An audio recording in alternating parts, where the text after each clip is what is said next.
Master Fenric. Now, Fenric. Where are you? Who? I am your master now. What's going on?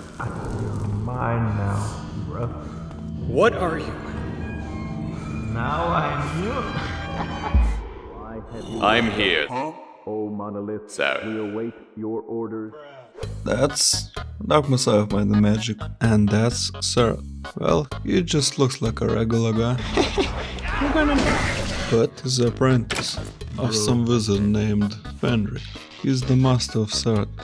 Fenric also acts as his father figure, since his real father went off for some milk and never came back. Well, but that's enough of horror stories. Now listen, get to the Shantiri crystal. And that's where we're introduced to the best weapon in the game. Open the chest. You never know what you might find. Hey, I love Doofz. How this is possible? It's just a tutorial. You see, it's a Source Engine game, and how would a Source Engine game look without its physics? So yeah, it's your output. After acquiring a little superpower that almost everyone has, maybe except this little guy, you progress further throughout tutorial dungeon. Well, you know how tutorials be. Pretty easy and simple. Yeah, it's pretty simple. God damn it, die, won't you? But the melee combat? Fuck, I just realized I can't read. Basically, to deal any damage, you have to use your power attacks. Hey, but why use your power attacks when you have your ferocious right leg? Kick him over the edge. Be efficient, Sam. Yeah, of course I will. Where's that F key? Oh. Bye bye. Hell, no, it's the best way when you and a wizard tells you so. Alright, that's enough about tutorial. That was easy anyway. So that's where our journey begins. I'm sending you to the free city of Stonehelm Yeah, okay. to meet a wizard named Menelag. He and I have certain mutual interests. Not suspicious at all, but he's our master, so I let it slip. And then, an unexpected figure appears. Well, that's pretty cozy, yeah. So don't mind an unexpected... However, my dear boy, I am not sending you alone. You'll need a guide, a companion, No, I don't need that. perhaps even a guardian. I don't need that. She may even teach you a few other things. Oh. And yep, that's Sana. Fear not. This won't hurt a bit. Are you sure? Okay. Hey, what you doing, lady? By the way, What? my name is... Okay, so... How are you?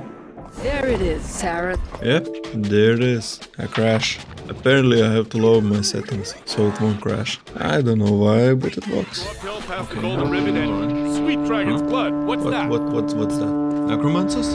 Holy sh**. That's where the game actually starts. Of course those coffin unboxers have to show up right now. Because how else would an action RPG look without enemies?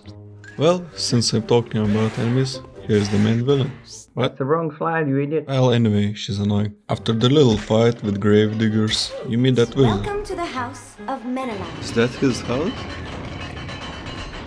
And blah blah blah blah, we're sent to retrieve a skull of a dragon. But what's so important about that skull? The thing is that gods are basically dragons, since Ubisoft happened. There's a dragon of order, dragon of chaos, dragon of light. Oh my god, quit yapping about that story and show us gameplay instead. Oh, okay, I'm done with it. For now. Alright, let's talk about some basic game mechanics first. A health bar. You can refill it with potions or by eating food. Or there's another option, a healing spell. That's the superior one in my opinion. A mana bar. Well, you know what it is. Unless you've been living under a rock like this guy. Or me. Adrenaline bar. That's the fun one when it's full. You can one-shot anyone, well almost anyone, or use it with spells for additional effects. A sneak bar. I'm not gonna talk about this one much. Well, basically, stamina bar. That's the most important one for me. Of course, if I'm still alive. Skill points. You get those while you're progressing through the story. I did it. There's 3 categories of skills: combat, magic and miscellaneous. So you can try a lot of different builds, as I did. Story time, you do. Necromancers everywhere! Can I Hide get yourself! few more minutes? And I took those words literally. At first I tried the stealthy approach to my gameplay with a bow. Felt like I was shooting a Nerf gun, even with a stealth bonus. I tried to keep my distance from the enemies, You won't catch me. so at least I could hit them from afar. Yeah. But they're so fucking fast. This. And now this. What? Bro, have you considered dying? What the hell, you just went through him. Fuck this shit. After many attempts at stealth, I remembered Master's lessons and his words. Seret, use your legs, not your head. Well, maybe some of it. Yeah, something like that. Then I decided I was going to use magic, melee combat, and most importantly, my legs.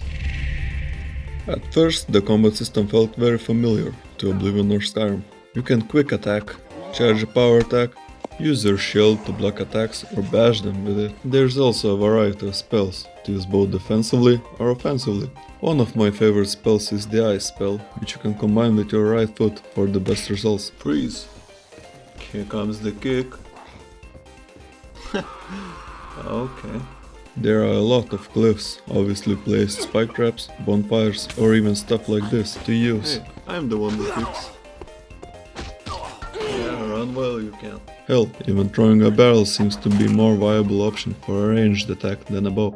At least you are cool, Robo. There are few other weapon types to use. For example, there are swords, daggers, No match for me, brute. choke me harder. Oh shit, not bubble! Staves, don't mess with me, motherfucker, I know some kung fu. What? Axes and other unusual stuff. Meh. All of the better equipment can be found as a secrets, At least I have you. or by simply progressing through the story. You can even craft some weapons interactively at forges. Anyway, let's finish talking about the story. That another wizard is murdered the same night by a ghoul, which steals the Chantier crystal. Oh no, this is so sad. Can I get million beers, please? While chasing down the ghoul, we meet the actual main villain, Arantir, who now has the crystal. But we steal it from him like a candy from a child. As I ran out of there, I suddenly felt the urge to sleep and took a nap in the sewers. I dreamt about the meeting, but it was different. Fenrir didn't seem so friendly, and Sana revealed her true form.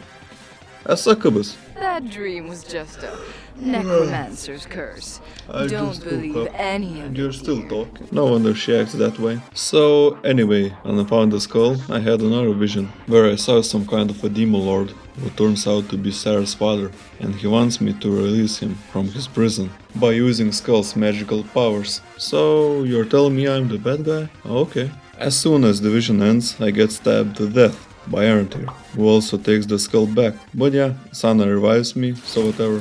And I leave it there for you to find out what happened later. Oh, and yeah, there's multiplayer. But it's pretty much dead. Combat is the strongest aspect in this game, and it feels like the Doofz first created the combat, environments and AI. Then, at the last minute, remembered that the game needed some kind of a plot. So they asked the horny teenage kids to write it. The game has its issues, like bugs, crashes and other flaws. What was that? But overall it's a really fun first-person action RPG with a somewhat mediocre linear story, a few choices and some plot twists that are pretty obvious. Well, I guess that's it.